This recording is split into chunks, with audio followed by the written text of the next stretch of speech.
Olá, alunos do quarto ano, tudo bem com vocês? Eu sou a professora Giliane e nós vamos para a nossa aula de Geografia de número 22. Na nossa aula de hoje, a gente vai ver sobre as divisões regionais brasileiras. Nosso objetivo da nossa aula é conhecer a divisão do Brasil nas 5 regiões administrativas que são propostas pelo IBGE. Compreender também os aspectos, desse sistema, sejam eles naturais ou também humanos, ver também os espaços criados, as estruturas que formam a totalidade desses espaços, da região nesse caso. Conhecer também um pouquinho as características marcantes de cada região e também a ocupação, a transformação desses espaços. Então, só recapitulando um pouquinho o que a gente já viu nas nossas aulas de geografia, é que na aula anterior nós aprendemos um pouco sobre os estados brasileiros, as unidades federativas. E que nosso país ele é dividido por regiões também. Quem realiza essa divisão geográfica é o IBGE. O IBGE ele é um Instituto Brasileiro de Geografia e Estatística, tá? E ele é um órgão que ele realiza essa divisão, ele faz esses estudos, tanto da população, que é o estudo da demografia, como também a questão do território mesmo. Então, a divisão, no caso territorial do Brasil, tem um mapa que é desde 1988, que é o mapa que nós utilizamos atualmente, tá? Então, a gente só vai dar uma olhadinha no nosso mapa político, que ele é dividido em regiões. Mas antes da gente rever essa questão da região, qual que é o conceito então de região? Região, segundo a geografia, é a área ou espaço que foi dividindo obedecendo um critério específico, tá?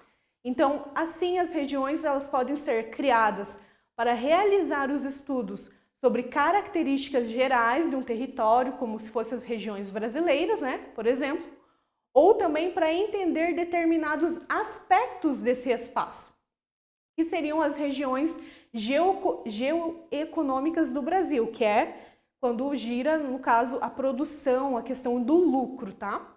E também para entender um pouquinho sobre essa economia brasileira. Ou também a gente tem uma outra divisão, que também existe um mapa para isso, que utiliza os critérios, no caso do clima, do relevo.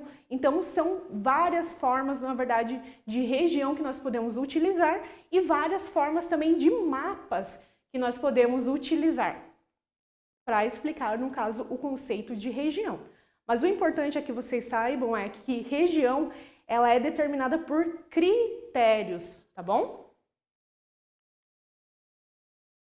A divisão do território brasileiro, no caso, foi formando as 5 grandes regiões do Brasil, que são elas, o Norte, o Nordeste, o Centro-Oeste, o Sudeste e o Sul. Para essa divisão, no caso, as regiões são levadas em consideração as características físicas, no caso, as naturais, de relevo, a do clima, a da vegetação, a hidrografia também daquele lugar é bem importante a gente analisar e também atividades econômicas e também culturais de cada uma dessas regiões. Então, nós vamos ver as formas de divisões das regiões brasileiras, tá? E cada critério que foi adotado. Aqui a gente tem um exemplo que a gente já viu nas aulas anteriores sobre a questão do Brasil estar dividido em 5 regiões. Como eu falei para vocês, no caso, no Norte, Nordeste, Sul, Sudeste e Centro-Oeste. Então, essa forma, no caso de mapa, é um mapa político, é a regionalização do Brasil segundo o IBGE. Esse que é o mapa desde 1988. Ele está presente e ainda nós utilizamos ele, no caso, nos livros, enfim, todas as aulas de geografia. Então, é um mapa político do Brasil, também instituído pelo IBGE. As 5 regiões do Brasil, elas apresentam grandes diferenças socioeconômicas. Isso é um reflexo, no caso, da política, da economia e também dos desenvolvimentos do território nacional. Nesse processo, no caso, houve um desenvolvimento industrial no sul e principalmente na região sudeste, proporcionando, no caso, um maior avanço econômico. As demais regiões, no caso do Brasil, elas fornecem matérias-primas e também outros gêneros agrícolas, né? As principais atividades econômicas da região, no caso, elas são distribuídas também em 5. E a gente também vai ver cada uma das regiões, o que cada uma delas produz, né? O que é forte na economia dessas regiões. Aqui no caso do Centro-Oeste, a economia ela baseou-se inicialmente nos garimpos de ouro e também na questão da exploração do diamante. Atualmente, as principais atividades econômicas são a pecuária e a agricultura. E também a agroindústria, que é um setor econômico mais importante do Centro-Oeste, que é de grande produtor de soja, de sorgo, que também é um tipo de cereal, algodão e girassol. Destacam-se também as indústrias farmoquímicas. Então, a gente já sabe ali que vem de farmácia, que vem dessa questão de produção de medicamentos. Outra região bem importante é a região norte, e a economia dessa região ela se baseia, no caso, no extrativismo vegetal, de produtos como o látex, o açaí, a madeira e a castanha. A região também é muito rica em minérios. No setor industrial destacam-se o polo industrial de Manaus. Se pensarmos, o polo industrial de Manaus ele é gigante e ele abriga uma variedade de indústrias que são indústrias eletrônicas, no caso a Sony, a Toshiba, se concentram nessa região de Manaus. Além ali do norte ter essa questão do extrativismo vegetal, grande parte de frutas e verduras, né? Mas principalmente ali de castanhas, são provindas do norte. E o famoso açaí, né, que todo mundo conhece, também é produzido, na sua maioria, lá no norte. Já na região nordeste, ela é a segunda região que mais produz o petróleo no país, para vocês terem uma ideia. Nela funcionam os principais, né, as petroquímicas, no caso, de Camaçari, que fica lá na Bahia, e a agricultura, que é a pecuária, que são as principais atividades e que geram, no caso, essa economia do Nordeste. Só nos períodos de seca ali, que é uma região que sofre bastante, né, com a falta de chuvas, mas mesmo assim ela é uma região que ela acaba produzindo a cana-de-açúcar, que é o principal produto agrícola da região. Então a cana-de-açúcar a gente sabe que ela pode produzir álcool, o próprio combustível, além do nosso açúcar, né, e outras variedades também de culinária que são utilizadas a cana-de-açúcar. Então, cada região ela também tem uma forma de organização, uma forma de economia. Então, no norte a gente sabe que é muito forte essa questão agrícola do açúcar. A produção açucareira, no caso. Já no sul, a gente vai ter maiores montadoras e siderúrgicas do país. A produção industrial na região ela é muito diversificada e altamente qualificada, então ela atende uma tecnologia de ponta. O maior parque industrial do Brasil, ele fica localizado no Sudeste, no caso.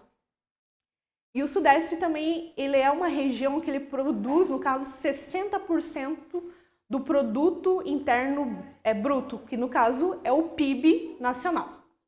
Os serviços como o comércio são os principais segmentos da atividade econômica e representam, no caso, os 60% da riqueza dessa região.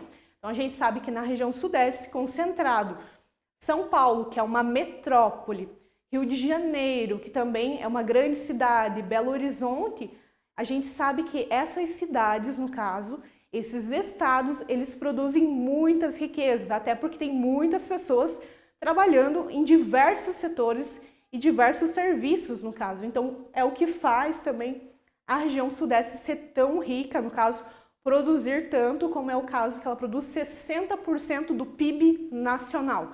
Então, se colocarmos numa escala, é a região que mais produz, no caso, nacionalmente. Depois a gente vai para a região sul, que é a nossa região que comporta, no caso, os estados do Rio Grande do Sul, Santa Catarina, Paraná. No sul, o setor de serviços, no caso, ele corresponde maior parte das riquezas dos estados sulistas, no caso, desses estados que eu citei anteriormente. Em seguida, vem, no caso, a indústria, com destaque nos setores metalúrgicos, na questão do automobilístico, têxtil, que é a questão de produção de roupas, né? E alimentício. Destacam-se também a agropecuária. A nossa região aqui no sul ela é grande produtora, no caso, do milho, do arroz, do feijão, do trigo, tabaco, né? Que do tabaco a gente sabe que vai fazer o cigarro e outros derivados. E também ela é a maior produtora nacional de soja, de alho, mel, maçã e cebola. Além de nós produzirmos isso, nós também exportamos esse material.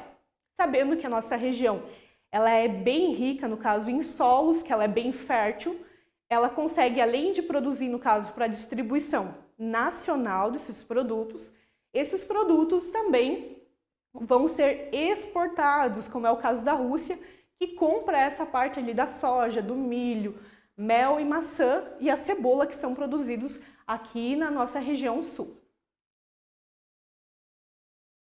A gente também vai ter um outro tipo de região que é estudada através do mapa geoeconômico. Então, as regiões geoeconômicas do Brasil não seguem os limites e nem as fronteiras dos estados, visto que seus critérios mais importantes são os aspectos sociais e também a questão do econômico, havendo grande diferença nas delimitações espacial. Então, nós vimos que o IBGE estipula 5 regiões, mas nesse mapa geoeconômico a divisão é um pouquinho diferente. Percebam aqui, nós temos a região, no caso, da Amazônia, a região Nordeste e a região Centro-Sul. Nesse mapa aqui, ele é um mapa geoeconômico, no caso. É uma regionalização, no caso do Brasil, segundo os critérios econômicos e que também são conhecidos, no caso, como geoeconômicos. Então, a gente sabe ali que são 3 regiões e ela estabelece muito mais a questão da produção, da economia. Então, a gente é dividido em 3, no caso. E daí a gente também tem uma outra forma de avaliar esse critério de região, que seria o mapa paisagístico, como é conhecido, ou também um mapa morfoclimático. Mas o que é isso, né? Então, o mapa paisagístico ou morfoclimático, como conhecido, ele é conhecido, no caso, pela classificação geográfica, que ele engloba os aspectos naturais como o clima, a hidrografia, a vegetação, o relevo e o solo predominantes em determinada área. E a forma com que eles se relacionam entre si. Então, os domínios de paisagem, no caso, eles são o Amazônico, a Caatinga, mares de morros, Cerrado, Araucária e Pradarias. São 6, tá? Se for para classificarmos, no caso, o mapa paisagístico, no caso do nosso país. E a seguir aqui na imagem a gente tem bem delimitado, bem certinho. Então, no primeiro caso ali onde está em verdinho, mostra a região, no caso, amazônico, tá? Depois aí a gente tem ali no segundo, que predomina, no caso, a Caatinga. Depois aí nós temos no terceiro ali em amarelinho, que pega também partes de Santa Catarina, no caso, mares de morros. O quarto a gente vai ter em laranja, que representa boa parte do Cerrado. O quinto a gente vai ter a questão das araucárias, que são bem presentes aqui na região sul. E o sexto, daí nós vamos ter as pradarias, tá? E a parte ali em branco representa as faixas de transição, no caso, as transformações desse relevo, dessa vegetação, no caso. Então, esse mapa, ele estabelece a associação entre diferentes elementos, como é o caso do solo, né? Os tipos de solo, o clima, a hidrografia, a diversidade também de vegetação. E ao estudar as regiões brasileiras, é possível, além do conhecimento, né, sobre cada uma delas, também a gente pode se familiarizar com diferentes culturas que, no caso, o nosso país possui, diminuindo, no caso, os casos de xenofobia que possam existir. Daí eu pergunto para vocês, mas o que é xenofobia? Não sei se vocês recordam do ano anterior ou das aulas anteriores.